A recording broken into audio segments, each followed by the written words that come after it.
오늘 저에게 주신 하나님의 말씀은 신약성경 데살로니가 후서 1장 1절부터 12절까지 말씀입니다. 신약성경 데살로니가 후서 1장 1절부터 12절까지 말씀입니다.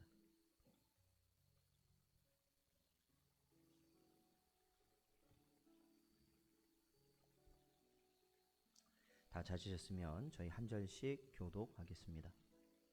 바울과 실로아노와 디모데는 하나님 우리 아버지와 주 예수 그리스도 안에 있는 데살로니가 있는 교회에 편지하노니,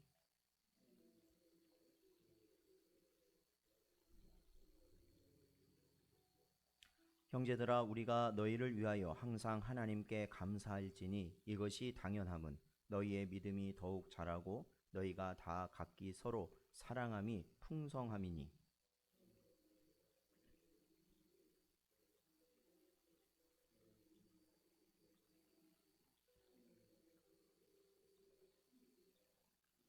이는 하나님의 공의로운 심판의 표요 너희로 하여금 하나님의 나라에 합당한 자로 여김을 받게 하려 함이니 그 나라를 위하여 너희가 또한 고난을 받느니라.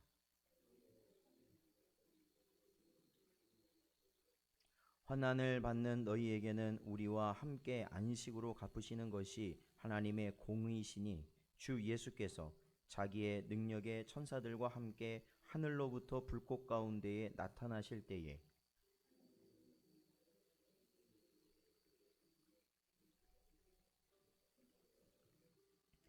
이런 자들은 주의 얼굴과 그의 힘의 영광을 떠나 영원한 멸망의 형벌을 받으리로다.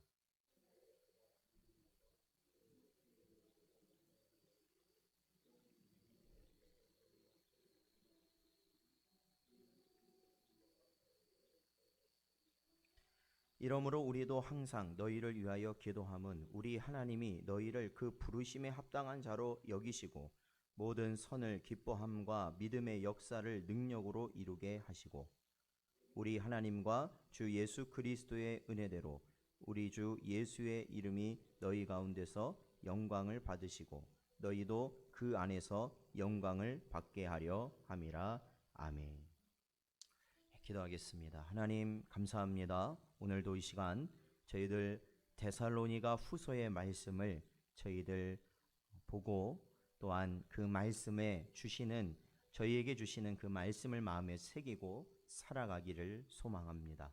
성령께서 이 시간 저희들의 중심을 오직 주 향하게 하시고 오직 주의 말씀을 또한 깨달으며 그 말씀대로 살아갈 수 있는 은혜를 허락하여 주시옵소서. 이 시간도 하나님께서 함께하여 주시길 바라오며 예수님의 이름으로 기도하옵나이다. 아멘. 사랑하는 성도 여러분, 오늘도 주신 말씀을 저희들 언제나 마음에 새기시고 산 소망과 새 하늘과 새 땅을 바라보며 살아가시는 여러분 되시기를 축원드립니다. 저희가 이제 추석 연휴 기간 동안엔 수요 예배가 없었고, 그러니까 2주 전이죠. 2주 전에 저희들이 나훔서, 구약의 나훔서를 살펴보았고요. 이제는 오늘부터 이 신약의 데살로니가 후서를 보려고 합니다. 저희가 이제 나훔서 전에는 데살로니가 전서를 저희들이 다뤘습니다. 그래서 당시 내용을 조금 간략하게 생각해 보자면 이 데살로니가 교회의 특징은 바로 그 시작이 굉장히 미약하고 어려운 상황이었다라는 겁니다. 다른 지역에 세워진 교회들과 다른 점이 있다면 그 바울이 이 데살로니가 지역에 와서 바로 이 교회를 세우기 위해 머물렀던 시간이 극히 일부 적었다라는 겁니다. 한 3주 정도, 즉 한 달이 안 되는 시간을 바울은 머물 수 있었고 그는 자기가 아닌 타이로 그것을 떠날 수밖에 없었지만 그곳에 바로 교회가 세워졌습니다. 이 한 달도 안 되는 기간에 바울의 가르침과 그들의 실질적 삶의 모습을 바로 이 데살로니가 성도들이 바라보고 배움으로 인하여서 그 지역에 먼저 세워진 교회들보다 그 믿음에 있어서 칭찬받는 교회로 성장하였다는 것을 우리는 이 데살로니가 전서를 통해서 보았습니다. 바울은 비록 자신이 오래 하지는 못하였으나 이 서신을 통해서 데살로니가 교회가 더욱 하나님 나라를 소망하며 특히 주님 오심에 대한 바른 이해를 가질 수 있고 또한 현재의 삶이 바로 그러한 주님 오심에 대한 바른 인식 가운데 바로 세워지기를 원하며 하나님이 원하시는 기뻐하는 삶을 살아가라 라고 그들에게 권면했던 내용이 데살로니가 전서의 내용입니다. 자, 오늘 본문은요 데살로니가 후서인데 이 역시 바울의 이 전서에서 살펴봤던 바울의 심정이 그대로 드러나 있습니다. 이 서신은 전서가 보내어지고, 그러니까 이게 편지입니다. 이게 편지라서 먼저 보내진 게 전서예요. 나중에 보내진 것이 후서인데, 오늘 보는 후서인데 전서가 보내어지고 이 수개월 내에, 그러니까 그렇게 그러니까 긴 이러한 그 사이가 길지 않고요. 전서를 보내고 그 다음에 후서를 보낸 게 한 수개월 내에 보내진 것으로 여겨지고 있습니다. 자, 그래서 이 후서 역시도 저희들이 1장 1절부터 저희들이 살펴봤지만 역시 이 서신이라는 틀을 가지고 있다라는 겁니다. 이 서신이란 것이 뭐냐면 바로 편지 글이라는 것이죠. 편지예요. 신약의 대부분은 이 서신서에 해당합니다. 그래서 1절과 2절 말씀 보시면요. 거기에는 다른 서신들과 유사한 인사말의 형식을 가지게 됩니다. 물론 당시나 그러니까 뭐 2000년 전이나 뭐 지금이나 편지를 쓸 때는 별반 다를 게 없죠. 맨 처음 뭐가 들어가요? 인사말이 들어가는 겁니다. 그래서 이 안부를 묻는 것이고 또 그들의 그들이 어떠한 삶을 했는지가 아니라 먼저는 인사를 하는 것이 편지의 기본적인 형식이죠. 그러나 성도는 언제나 이 성도는 그러니까 이 성경도 당시에 편지이기 때문에 이 성경 외에도 수많은 편지들이 있을 거 아니에요. 그러니까 그 형식이 유사하다는 겁니다. 유사해요, 시작이. 그러나 성도는 아무리 세상과 유사한 방식의 서신을 우리가 쓰겠지만 결국에는 그 가운데 사용하는 언어, 어떠한 말을 쓰는지는 우리가 분간해야 된다라는 것이죠. 그게 굉장히 중요하다라는 겁니다. 그러니까 쉽게 말하면 우리가 길을 가면서 어떤 사람을 만났든지 아니면은 교회나 아니면은 직장이나 아니면 어디에 가서 누군가를 만났을 때 뭐 아는 사람이든지 모르는 사람이든지 우리는 보통 일반적으로는 뭐 안녕하십니까 이렇게 저희들이 인사를 합니다. 이 안녕이라는 말은 보통 말하면 일반적으로는 이 불상사 없이 그러니까 상대방이 원하는 대로 잘 지내고 있는 겁니다. 그러니까 뭐 별일이 없는 거예요. 쉽게 말하면 우리가 이제 쉽게 말하면 별일이 없는 겁니다. 그러니까 이것은 우리가 우리의 말로 바꿔 말하자면 평안하시느냐라는 거죠. 평안하느냐. 자, 그렇다면요. 우리가 세상적으로 안녕하세요라고 하는 것과 우리가 성도의 믿음을 가지고 안녕하세요 하는 것은 분명히 다르다라는 겁니다. 그 기준이 달라요. 그래서 세상에서 안녕이라는 것은 그저 뭐예요? 사람이 원하지 않는 일들이 삶 속에서 안 일어나면 안녕하다라는 거 아닙니까? 그러니까 뭐 어려움을 처한다든지 아니면 아까도 말씀드렸던 그런 불상사가 없이 그냥 별일 없이 지내면은 우리가 보통 안녕한 것이라고 여기지만 사실은 우리가 말할 때는 불상사가 있던 어떠한 별일이 있던지 간에 중요한 건 뭐냐면 우리가 주 예수 그리스도의 믿음 안에 있느냐라는 겁니다. 믿음 안에 있느냐. 그것이 진정한 안녕의 의미라는 것이죠. 그러니까 성도가 말하는 안녕이라는 거예요. 그러니까 우리가 저희가 지난 주일에 이 말씀을 저희들이 다뤘던 부분에서도 이 제자들이 풍랑을 만나잖아요. 풍랑을 만나요.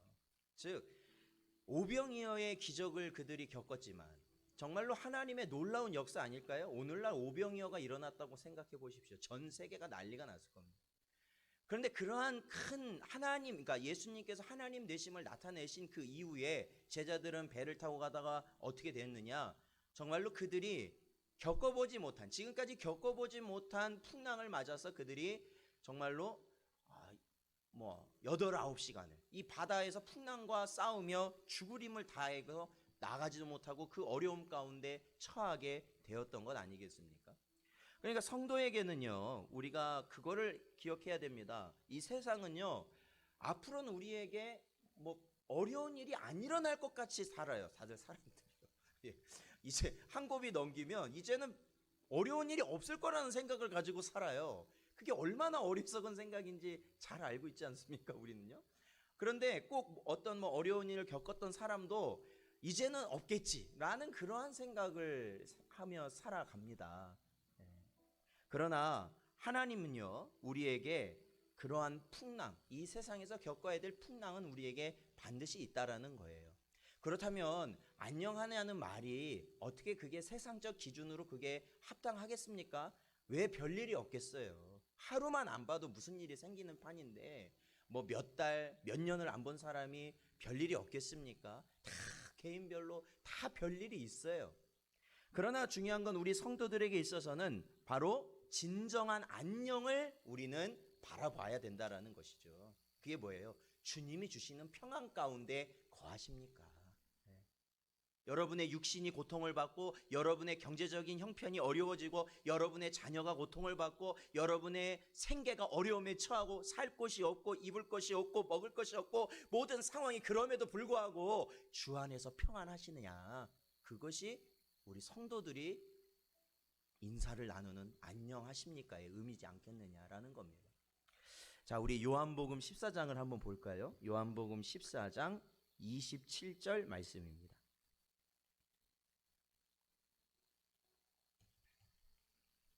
요한복음 14장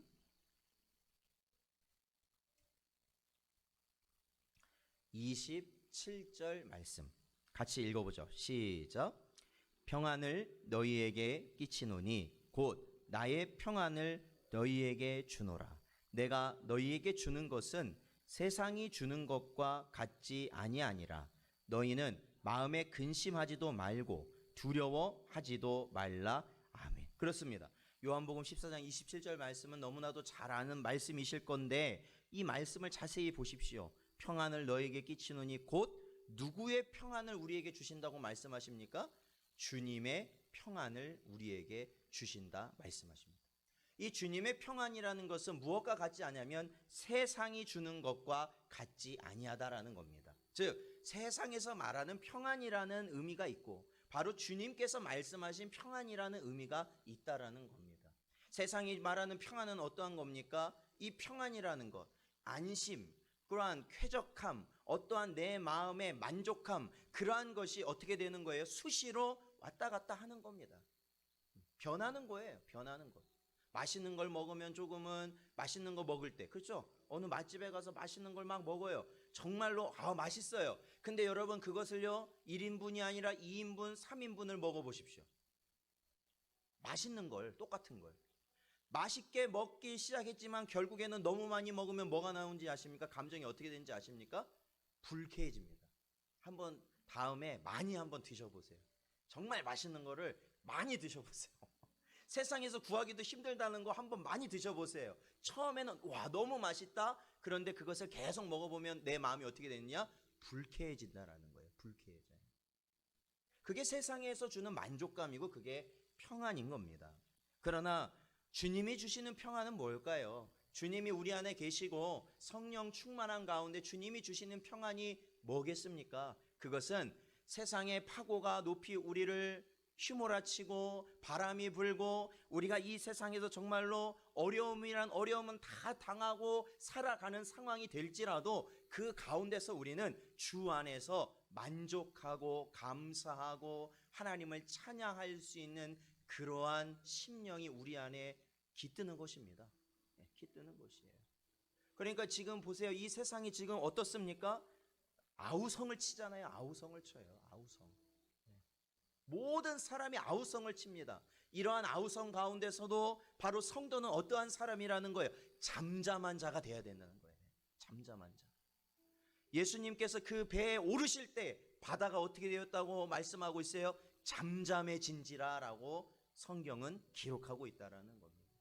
우리가 이 인생의 바다를 우리가 믿음으로 항해를 해갈 때 중요한 건 주님께서 나와 함께 하신다면 아무리 거센 풍랑이 와도 그 모든 것들이 주님과 함께하고 있는 자에게는 잔잔한 것과 같다라는 것이죠. 잠잠한 것. 사랑하는 성도 여러분, 그러므로 언제나 이러한 주님의 평강 가운데서 오늘 이 서신의 시작인 그리스도의 은혜와 평강, 그 은혜와 평강 가운데 살아가시는 여러분 되시기를 주님의 이름으로 축원드립니다. 자, 전서와 비슷하게 바울은요, 이 교회의 좋은 모습을 잘 보여주고 있어요. 3절부터 보면 이제 그 내용들이 나오거든요. 바로 바울은 이 데살로니가 교회가 어떻다고 이야기하고 있냐면 이들이 믿음이 자라는 교회다라고 말하고 있습니다. 3절 말씀부터 보면은 이들이 믿음이 자라는 교회다. 그래서 너희의 믿음이 더욱 자라고라고 이야기하고 있죠. 또 어떠한 교회라고 말하냐면 너희가 다 각기 서로 사랑함이 풍성해졌다라고 바울은 말하고 있습니다. 사랑하는 성도 여러분, 주님의 교회, 즉 칭찬받는 교회는 어떤 교회여야 하냐? 믿음이 자라는 교회여야 된다라는 것입니다. 믿음이 자라는 교회. 즉 믿음이 자라는 교회라는 건 무슨 의미일까요? 그 안에 성도들은 한 사람 한 사람의 믿음이 자라나는 교회가 돼야 된다라는 것이죠. 믿음이라는 것은 처음 받은 그 믿음으로 우리가 끝까지 가는 게 아닙니다. 믿음이라는 것은 마치 생명을 지닌 씨앗과 같아서 그 씨앗이 처음에는 아주 작고 미약하고 아무런 것도 아닌 것처럼 보이지만 그 작은 씨앗과 같은 믿음이 우리 마음에 심어졌을 때 하나님이 주신 은혜 가운데 그 믿음은 점점 어떻게 됩니까? 자라게 된다라는 겁니다. 자라게 돼요. 처음과는 비교할 수 없을 정도로 자라게 됩니다. 그 믿음의 결국은 무엇을 맺게 됩니까? 또한 하나님이 원하시는 열매를 맺게 되는 것이다라는 겁니다. 그래서 우리 성도들, 정말로 하나님이 원하시는 참된 성도들의 믿음은 자라는 믿음이어야 된다. 자라는 믿음. 처음 믿을 때, 처음 믿을 때, 10년 후에 믿을 때, 20년 후에 믿을 때, 30년 후에 믿을 때 그 믿음의 모습이 어떻게 돼야 돼요? 자라나는 믿음이 돼야 된다는 거예요. 자라나는 믿음. 근데 어떤 분들은 오히려 줄어드는 믿음을 가지시는 분들 있어요. 줄어드는 믿음. 30년 전과 지금이 달라. 오히려 반대로 된 사람도 있습니다. 그러나 중요한 것은 말씀을 통해서 주님께서는 믿음이 자라는 교회를 원하신다라는 겁니다. 사랑하는 성도 여러분, 우리는요, 우리의 육신은요, 어느 성까지 가면, 그러니까 이 성장기라는 시기가 끝나면 사실 성장하지 않고 그 이후부터는 어떻게 되느냐? 점점 퇴보하게 되죠. 성장이 아니라 이제는 점점 모든 것이 이제 자라지 않고 멈춰 있다가 점점 못 쓰게 돼요. 쉽게 말하면 못 쓰게 됩니다. 근데 믿음이라는 건 그렇지 않다라는 거예요. 믿음이라는 것은 점점 더 우리의 육신은 어떻게 되든지 간에 그 믿음이라는 것은 더욱더 강성해지게 된다라는 것이 주님의 약속이에요. 그러므로 언제나 우리가 더욱더 강한 믿음 가운데 주님의 일을 감당하며 살아가기를 소원하시는 여러분 되시기를 축원드립니다. 더 강한 믿음이에요. 그러니까 젊은이라고 해서 항상 강한 믿음을 갖지 않잖아요. 그렇죠? 어떤 분이 더 강해요? 몸은 연약해도 오로지 주님의 역사만을 바라보는 분들이 강한 믿음을 소유하신 분들이에요. 그래서 간혹 이렇게 말하잖아요. 하나님이 왜 우리 육신을 이렇게 약하게 하고 우리 애를 왜 힘들게 하고 병들게 하고 그래서 더 내가 하나님 믿고 싶은데 왜 하나님 못 믿게 하냐. 간혹 이렇게 말씀하시는 분들이 있어요. 넋두리처럼. 그런데 거기에 하나님의 뜻이 있겠습니까? 없겠습니까? 여러분, 육신이 건강해 보세요. 여러분, 세상의 일 많이 감당해 보세요. 주님 바라보지 않습니다. 그렇잖아요. 실질적으로 그 시절이 되면 주님을 잘 섬길 것 같은데 막상 돼 보면 아니라는 거예요. 오히려 내 육신이 약해지고 내가 할 수 없는 것들이 많아지기 시작하면 그때 더욱더 주님을 의지하는 믿음으로 살아가게 된다라는 것이죠. 그러므로 그것이 복된 삶이 된다라는 겁니다. 또한 오늘 본문 말씀에 보면은 하나님이 원하시는 교회는 어떠한 교회라고요? 바로 사랑이 넘치는 교회입니다. 사랑이 넘치는 교회. 이것은 주님의 계명이죠. 서로 사랑하라. 주님의 계명이에요. 자, 바울은 고린도전서 13장에 이렇게 기록하고 있습니다. 이 13장이 사랑장이죠. 사랑에 대해서 바울이 아주 세세하게 그곳에 사랑에 대해서 기록해 놨습니다. 그 일부를 저희들이 살펴보면 사랑이라는 것은 오래 참음, 온유, 시기하지 않음과 자랑하지 않음, 교만하지 않음 등등의 내용이 있습니다. 그런데 결론적으로 사랑을 이렇게 말하는데 모든 것을 참고 모든 것을 믿고 모든 것을 바라며 견디는 것이 사랑이다. 사도 바울은 기록하고 있습니다. 사랑이 넘치는 교회. 그렇죠. 이 사랑이라는 것은 굉장히 우리가 생각하는 어떠한 관계적인 것만을 우리가 자꾸 생각을 하게 되는데 이 세상에서 말하는 사랑이라는 것은 어떠한 이 노래 가사에 나오는 어떠한 애틋한 어떠한 남녀 간의 그런 것만을 우리는 사랑이라고 세상은 자꾸 생각하게 만드는데 사랑이라는 것은 사실 하나님을 향한 우리의 모든 것을 담고 있는 것이다라는 겁니다. 거기에는 무엇이 있어요? 그 사랑이라는 것은 믿음이 그 안에 들어가 있어요. 참 사랑을 갖는 자가 믿을 수 있는 거예요. 주님을. 또한 거기에 보면 소망과 인내와 모든 것이 또한 들어가 있어요. 그렇잖아요. 그러니까 하나님의 나라를 바라볼 수 있는 것도 참 사랑을 가진 자가 되고 또한 그 나라를 바라보며 견디는 것 역시 참 사랑을 가진 자만이 가능하다라는 겁니다. 이러한 진리를 교인이라면 누구나 동의할 겁니다. 그렇죠? 성도에게 믿음이 중요한 거라고 말을 하면 누가 반대하는 사람이 누가 있겠어요? 또 성도에게는 사랑이 중요하다고 말하면 반대하는 사람이 누가 있겠습니까? 그러나 이 믿음과 사랑은 다른 누군가에게 지금 필요하다고 우리에게 말씀하시는 것이 아니라 바로 누구에게 필요하다고 우리에게 말씀하시는 거예요? 나 자신에게 필요하다는 겁니다. 누구는 믿음이 없어, 누구는 사랑이 없어. 그것을 말하는 것이 아니라 바로 나는 믿음이 없어, 나는 사랑이 없어. 그래서 내가 하나님의 은혜를 앞에 나아가야겠다는 그러한 마음을 우리에게 주시고자 함이라는 것이죠. 사랑하는 성도 여러분, 믿음의 성장과 사랑의 풍성함, 그것은 바로 나에게 주신 주님의 명령이며 우리가 갈 은혜의 기름을 깨달으시고 살아가시는 여러분 되시기를 주님의 이름으로 축원드립니다. 자, 계속해서 오늘 말씀 살펴보면요, 이 데살로니가 교회의 믿음의 성장과 사랑의 풍성함 가운데 인내하는 이 모든 상황, 이 데살로니가 교회의 상황은 어떤 상황이냐면 바로 모든 박해와 환난을 견디고 있는 상황이었다라는 겁니다. 오늘 본문 말씀 4절에 보니까요, 그러므로 너희가 견디고 있는 모든 박해와 환난 중에서라고 사도 바울은 말하고 있습니다. 그러니까 이 데살로니가 교회가 세상이 보는 평안함 가운데서 그들이 신앙생활을 하는 게 아니라 세상이 보기에 가장 어려운 상황 속에서 그들은 신앙생활을 하고 있는 겁니다. 그러니까 이들은요 어떻습니까? 전에 데살로니가 전서를 살펴보면서 말씀드렸지만 이들은요 태생이 이방인이에요. 그러니까 태생이 교회와 상관이 없는 사람들이라고요. 그러니까 교회에서 예배를 보는 거, 교회에서 찬송을 하는 거, 교회에서 헌금을 하는 거, 교회에서 뭐 봉사를 이런 거 변화 상관없이 그저 이 세상의 모든 것을 즐기고 이 세상의 것 즐기는 것이 당연하다고 생각해 온 사람들이란 말이에요.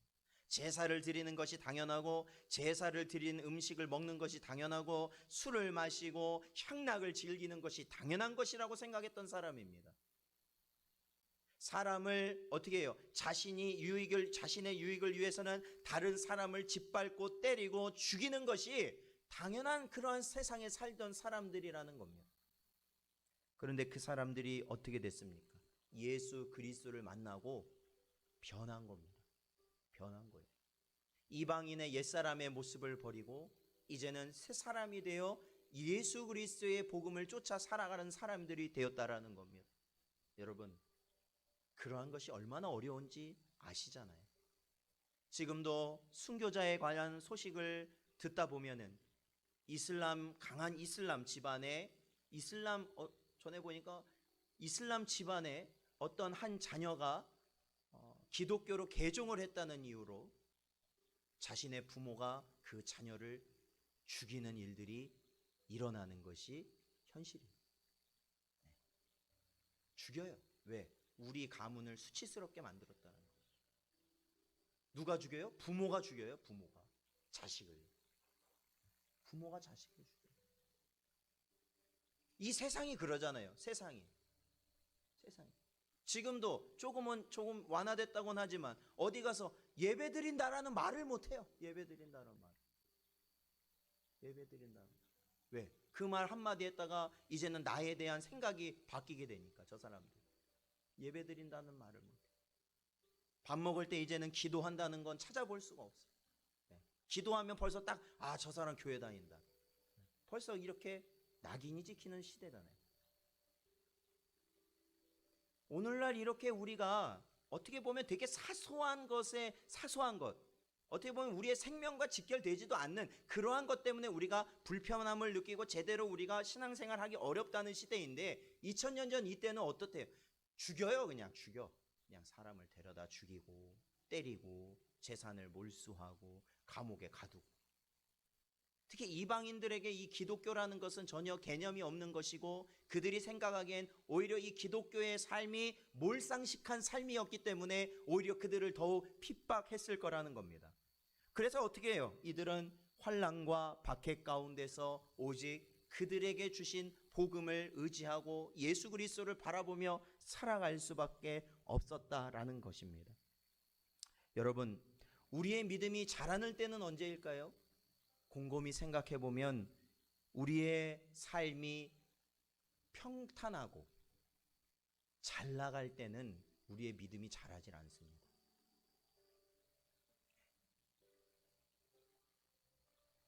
자라질 않아요. 믿음이 자라질 않아요. 우리의 신앙이 자라는 순간은 좋은 시기가 아니라 오히려 박해와 환난을 견디는 중에 이루어집니다.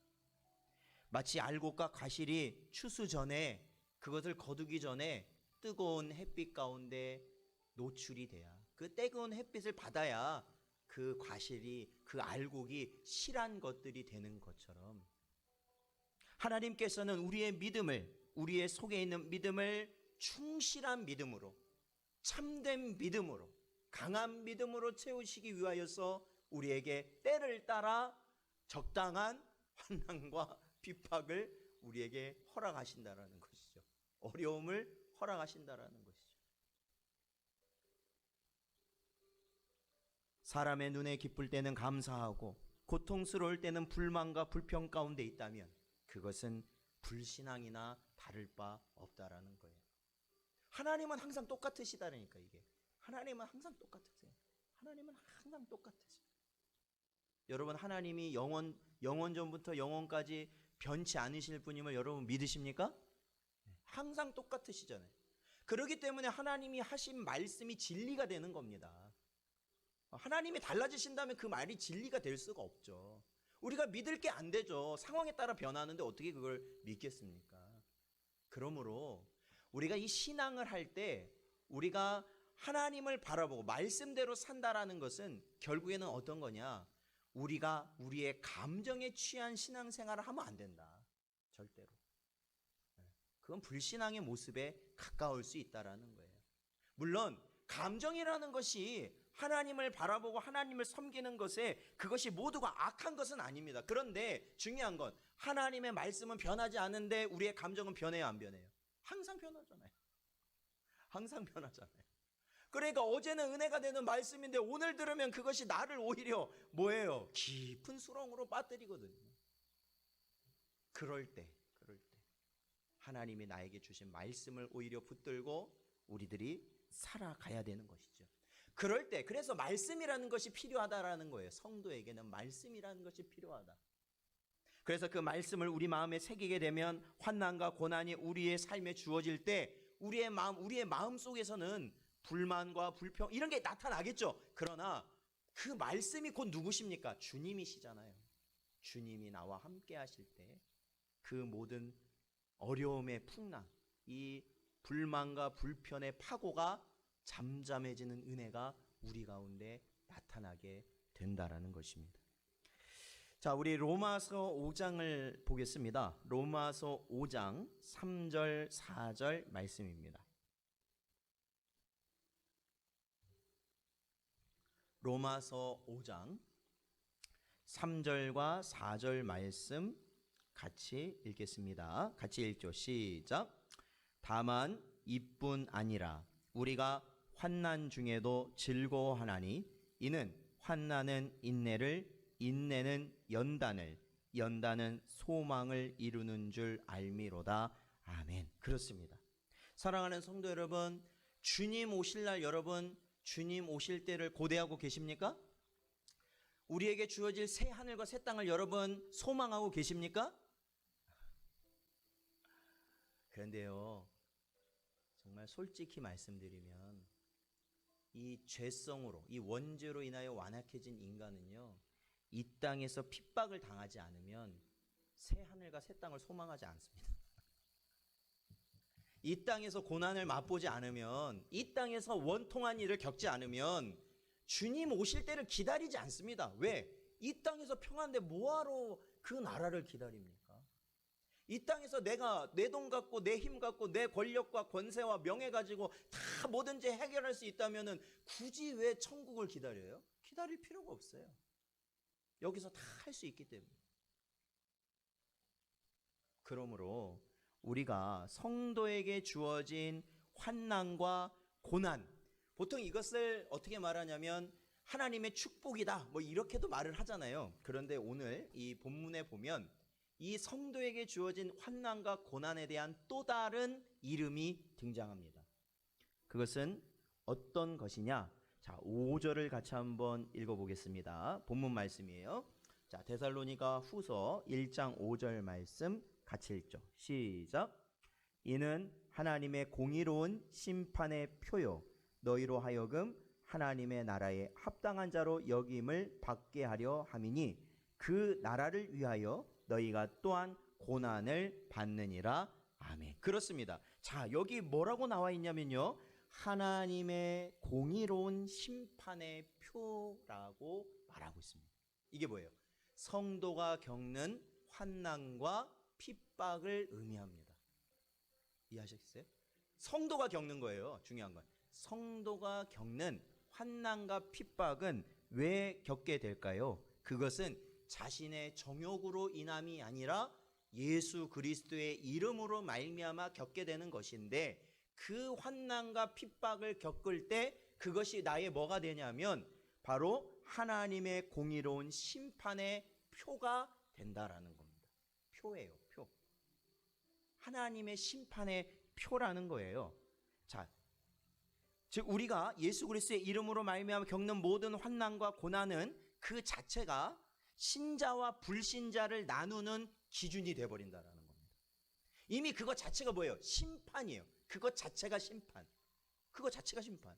그러니까 예수님께서도 그 말씀을 하시잖아요. 예수님을 안 믿는 것 자체가 뭐예요? 이미 심판받은 거다. 그 사람들 심판받은 거다. 이미 심판받은 거다.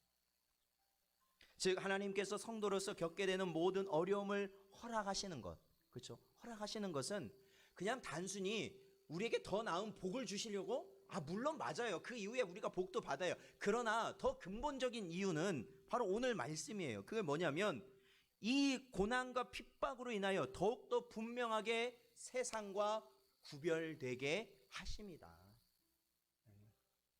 핍박과 고난을 당함으로 세상과 더욱더 구별되게 하시고, 궁극적으로 이러한 세상에서 핍박과 고난을 당한 자들이 지금 이 세상에서 겪은 모든 환난과 핍박보다도 더 큰 영광, 그러니까 이 세상은 아예 기억도 안 나요. 이 세상은 기억할 수도 없는 그러한 영광으로 우리를 인도하실 것이다. 주님은 약속하시는 것이다. 그래서 성도에게는 반드시 환난과 핍박이 필요한 거예요. 환난과 핍박. 그것이 없으면, 그것이 두려워서 여러분 오늘날 우리가 예배 드릴 수 없고, 그것이 뭔가 두려워서 기도할 수 없고, 내가 그리스도임을, 내가 목사임을 밝힐 수 없다면은, 아니면 내가 세상과 타협하는 모습을 보이면서 사람들의 어떠한 칭송을 받으며 그 사람과 어떠한 그 사람들과 자유롭게 이렇게 뭔가 자유롭게 이 시대를 살아가려는 그러한 시도를 한다면 그것은 결국 성도가 아니라는 것이 되는 겁니다. 그러니까 오히려 성도는 어떻게 해요? 핍박과 고난을 받아들여야 되는 것이죠. 그걸 받아들여야 돼요. 그게 뭐예요? 내가 성도라는 표예요. 표. 자, 우리 요한계시록을 보겠습니다. 요한계시록 21장.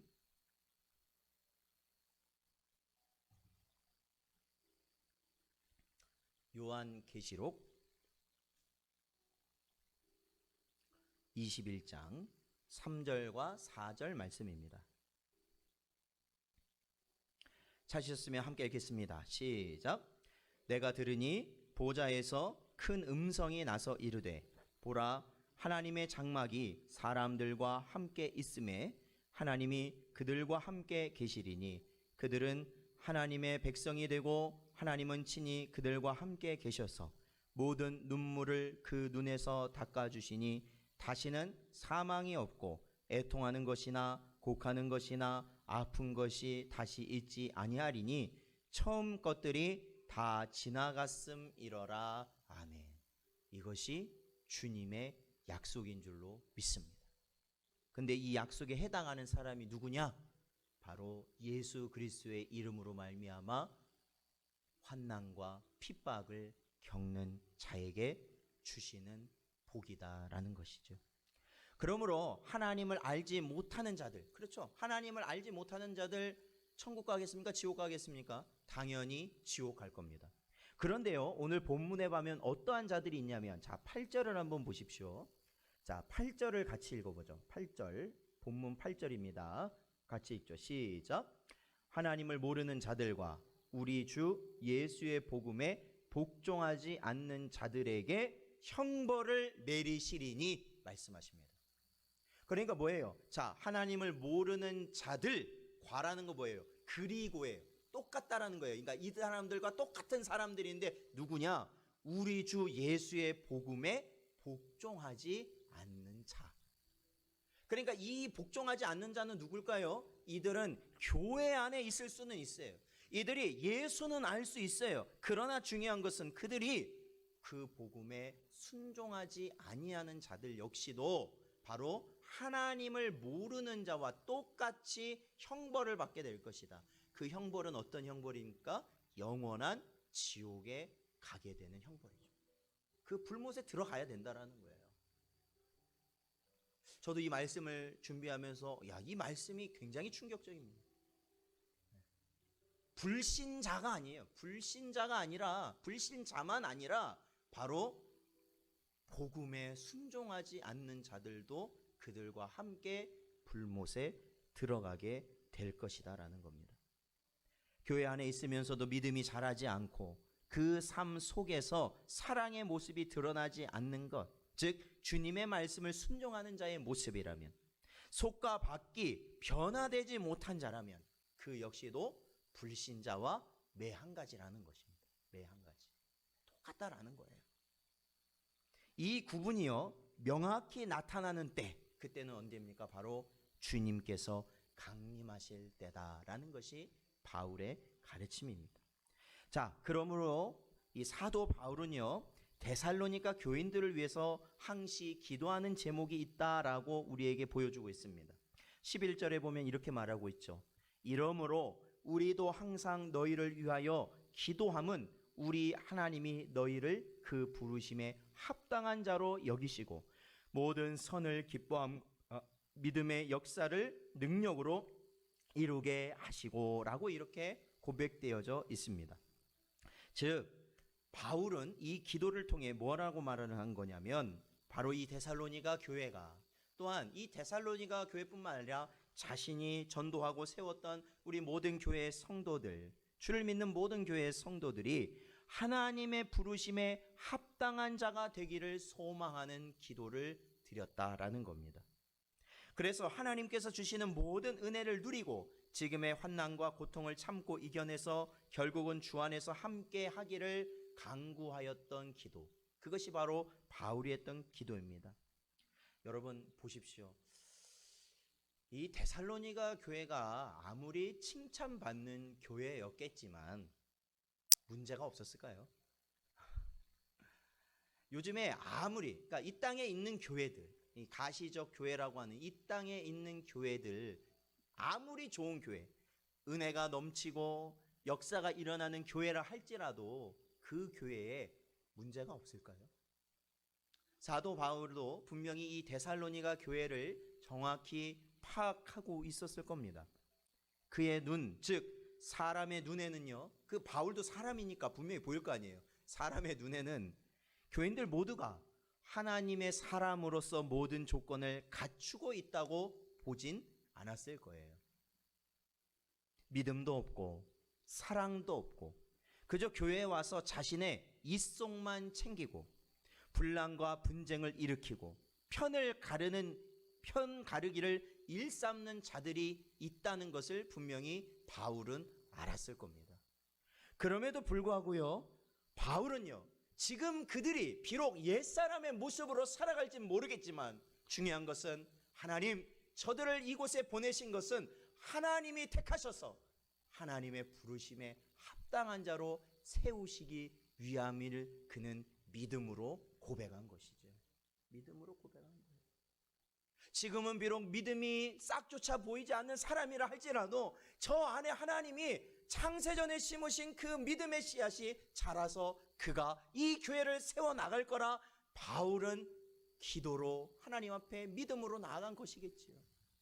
지금은 자신의 이속만 챙기고 지금은 남들과 사람들을 서로 분열시키기에 앞장서는 그러한 교회 안에서 없어져야 될 것 같은 사람이라 할지라도 하나님이 이곳에 보내셨다면 하나님께서 저를 하나님이 사용하시기에 합당한 자로 세워주실 거라는 믿음으로 바울은 바라보았을 겁니다. 그렇죠. 그것이 바로 교회를 세워나가는 자의 기도입니다. 그것이 교회가 세워지는 기도예요. 저 사람이 없다고 교회가 세워지는 것 아닙니다. 이런 문제가 없다고 교회가 세워지는 것 아닙니다.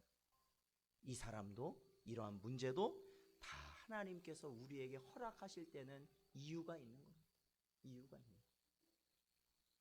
지금 저 사람이 나중에 이 교회에 어떤 기둥이 될지 우리는 알 수가 없습니다. 알 수가 없어요. 하나님이 언제 어떻게 그를 사용하실지 우리는 알 수가 없습니다. 지금의 교회에 닥친 어려움이요, 나중에 이 어려움으로 인하여서 우리 교회가 더욱더 하나님 앞에 영광 돌릴 수 있는 어떠한 일을 감당하게 될지 우리는 전혀 알 수 없다라는 겁니다. 그래서 하나님의 부르심에 합당한 자들로 하나님 세워 주시옵소서. 그것이 교회를 세우는 자의 기도예요. 교회를 세우는 자의 기도. 어떠한 문제가 다가왔을 때도 우리가 그 문제로 인하여서 실족하고 낙심하고 불평하고 불만하는 것이 아니라 하나님, 이 일을 통하여서 우리의 모습이 하나님을 더욱더 영화롭게 하는 모습으로 변화되는 그러한 교회가 될 줄로 믿습니다. 그것이 교회를 세우는 자들의 기도다라는 겁니다. 바울은 그러한 마음으로 기도했겠죠. 데살로니가 교회를 보면서. 왜냐하면 이 데살로니가 후서를 보면 이 교회 안에도 어려움이 있어요. 어려움이 있었어요.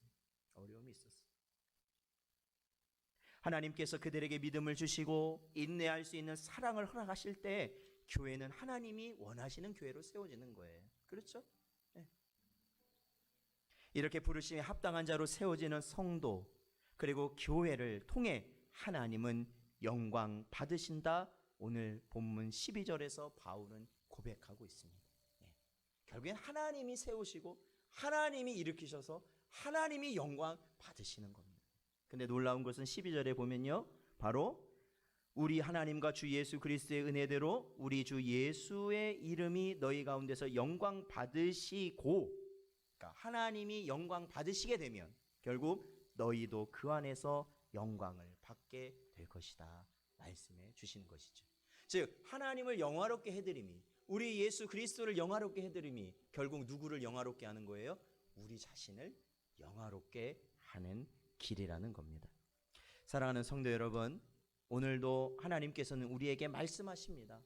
이 마지막 때를 살아갈 때 겪는 모든 환난과 고난과 핍박을 성도는 더욱더 성도를 더욱더 성도답게 하시는 하나님의 은혜라는 것을 말씀해 주십니다.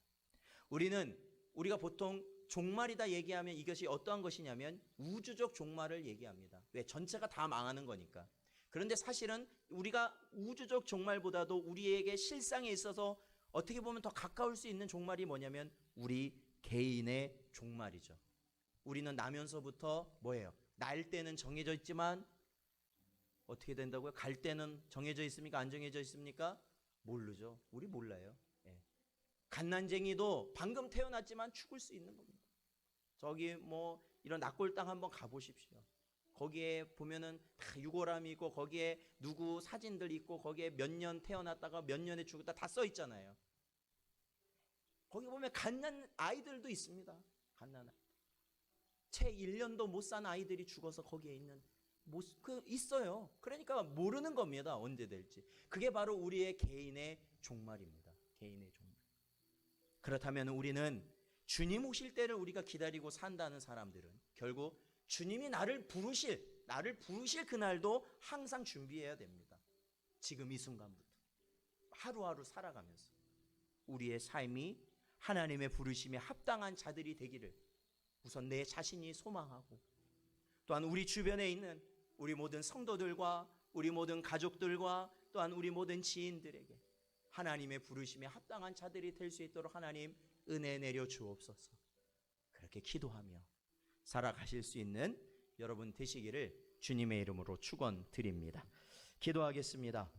아버지 하나님 감사합니다. 오늘도 주신 말씀 통하여서 저희들의 이 마지막 때를 살아갈 때에 하나님의 부르심에 합당한 자 되기를 간절히 소망합니다. 세상 사람들이 부러워하고 세상 사람들이 인정하는 자들이 되기를 원하는 어리석은 마음을 갖지 아니하게 하시고, 아버지 하나님 오로지 하나님께서 정말로 합당히 여기시는 자로서 세워지기를 언제나 우리 자신이 갈망하며 우리 자신이 기도하며 소망하며 살아갈 수 있는 저희가 되게 하시고, 언제나 우리 교회가 그러한 합당한 부르심을 입은 자들의 교회가 될 수 있도록 기도하게 하여 주시고, 우리의 가정이 그리 될 수 있도록 기도하게 하여 주시옵시고, 우리의 삶의 터전이 그렇게 될 수 있도록 늘 기도할 수 있도록 하나님 인도하여 주시옵소서. 더욱더 믿음을 주시고 또한 우리 안에 사랑의 풍성함이 나타나도록 주여 저희를 불쌍히 여기시고 은혜 내려 주시옵소서. 아버지 하나님 언제나 하나님께서 함께하여 주실 간절히 바라오며 예수님의 이름으로 기도하옵나이다. 아멘. 찬송가 524장